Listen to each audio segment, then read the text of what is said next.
Recording in progress. Baik, rekan-rekan mahasiswa semuanya, peserta mata kuliah Matematika 3, kita akan lanjutkan aplikasi terkait dengan penerapan Dirac Taylor ini ya. Misal saya punya fx sama dengan sin x ya. Maka kalau kita ingin merubah ke Dirac Taylor ini, kita harus menentukan berapa nilai turunan dari masing-masing ya. Jadi ketika x-nya itu diganti A, maka x ini diganti dengan sin x semua gitu ya. Oke, kita lihat. Kita akan mencari masing-masing turunannya ya. Jadi turunan pertama berarti turunan sin adalah cos. Kemudian turunan kedua dari sin berarti turunan cos adalah min sin x ya. Kemudian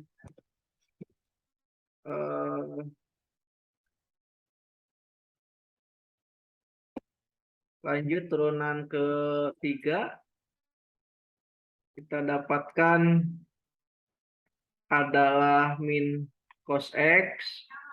Satu lagi ya, turunan keempat itu adalah berarti turunannya adalah sin x. Nah, kita sudah punya masing-masing ini nilainya ya. Nah, kita akan coba langsung mensubstitusikan ya. Kita substitusi nilai x sama dengan 0 ya. Ketika di substitusikan nilai x sama dengan 0, maka kita akan mendapatkan f0 sama dengan 0. Kemudian f turunan yang pertama adalah 1.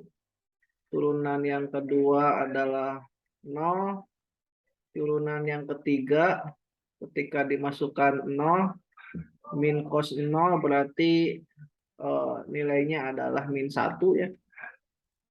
Turunan keempat sin x, sin 0 berarti kembali ke nilai 0 ya. Nah, kita perhatikan bahwa turunan untuk orde yang ganjil itu bernilai kalau enggak 1 ya minus 1 gitu ya. Dan turunan untuk orde yang bernilai genap, misalkan turunan kedua, turunan keempat, turunan keenam, dan seterusnya itu akan bernilai 0. Sehingga dengan menggunakan konsep ini, kita akan merumuskan bahwa sin x itu, ini karena kita sudah substitusi 0 ya, kita lihat. Ini kan kita punya Dirac-Maclaurin ini ya. Dirac-Maclaurin itu adalah apa?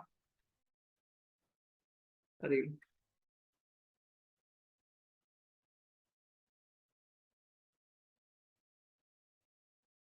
Ini ya Dirac-Maclaurin ya.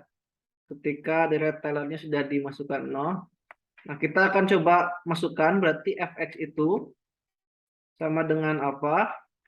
F0 dibagi 0 faktorial, berarti 0 dibagi 1 ditambah turunan pertama itu 1 ya, dibagi 1 faktorial dikalikan x.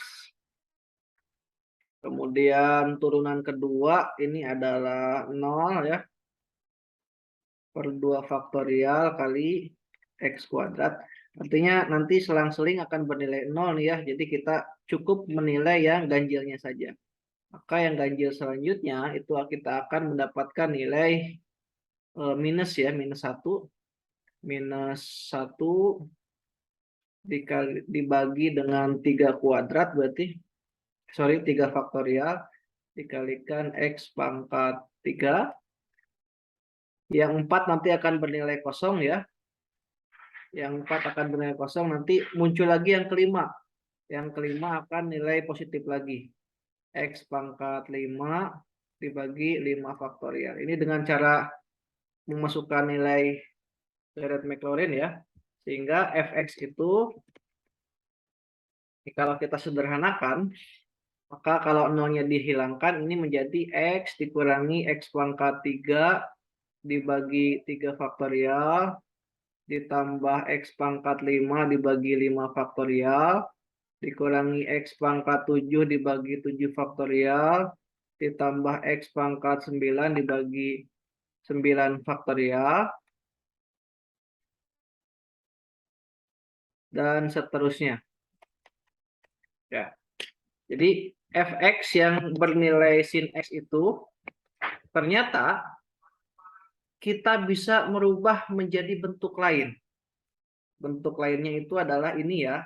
Ini adalah bentuk lain dari fx sama dengan sinus x.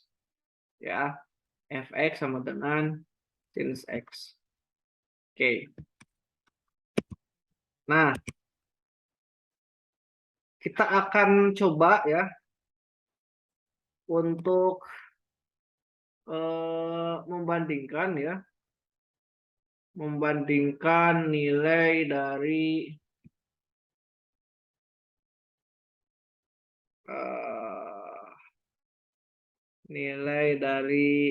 polinom ini ya. Ini saya punya data ketika sudah dikonversi menjadi apa? Dikonversi menjadi grafik. Ini bisa pakai bantuan aplikasi seperti Excel atau mungkin MATLAB ya, atau mungkin Python sekarang ya. Kita akan lihat perbedaannya ya. Nah, ini adalah nilainya. Jadi kalau kita lihat, kita bandingkan ya. Ini kita coba baca apa sih maksud dari ini. Nah, lihat. Grafik asli dari sinus x itu adalah yang ada di hitam ini ya. Jadi ini adalah grafik fungsi sinus x. Ya. Jadi grafiknya itu seperti ini sebenarnya. Nah, ketika kita ambil, ini kan tahingga ya. Ini dari sini ke sini gitu ya. Ini kan tahingga, masih banyak. Tergantung kita akan mengambil berapa suku ya. Kalau kita hanya mengambil satu suku saja, misalkan X saja ya, maka ya kita akan melihat seperti yang warna merah ini ya. Ini grafiknya. Jadi ini grafiknya belum menyerupai. Seperti itu ya. Nah, sekarang ketika kita ambil sampai ke angka 3, berarti sampai sini ya, grafiknya mulai mirip sedikit ya. Mulai mirip sedikit. Kita ambil yang kelima, maka ini juga mulai agak ada kemiripan. Sedikit gitu ya. Nah, apa yang bisa kita ambil pelajarannya? Jadi, deret Taylor atau deret Maclaurin ini itu adalah salah satu cara untuk kita mendekati fungsi yang bersangkutan. Ya, fungsi yang bersangkutan. Jadi fungsi yang bersangkutan adalah sin x. Sin x kita tahu yang hitam ini ya, yang hitam ini sin x. Kita ingin mencoba mendekati ya, mendekati dengan grafik yang mirip. Nah, semakin sedikit suku yang kita ambil, maka ya semakin jauh dari grafik yang sesungguhnya. Nah, semakin banyak gitu ya suku yang kita ambil untuk perhitungan, maka itu akan semakin mendekati grafiknya ya, sehingga disebut sebagai aproksimasi. Ini adalah memang hanya pendekatan saja gitu ya, pendekatan. Jadi tidak otomatis sama gitu ya, karena ini tahingga, kalau dipotongnya itu hanya sebagian kecil saja, maka itu akan cenderung tidak mirip. Nah, tapi kalau kita ambil katakanlah sukunya lebih banyak itu ya, katakanlah 10 atau 12 suku gitu ya, nah itu memungkinkan akan lebih mendekati kepada nilai akurat. Seperti itu ya. Oke. Jadi kita sebut deret Taylor atau deret Maclaurin ini sebagai cara untuk mendekati suatu fungsi yang menerus yang kita hendak mengubah nilai fungsi itu ke dalam nilai polinom atau nilai suku banyak. Jadi fx yang bernilai sin x itu ya kita bisa ganti fungsinya menjadi nilai suku banyak seperti ini. Kira-kira seperti itu bayangan aplikasinya seperti apa ya. Mudah-mudahan dapat dipahami. Terima kasih. Kita lanjut ke tayangan YouTube yang selanjutnya. Terima kasih.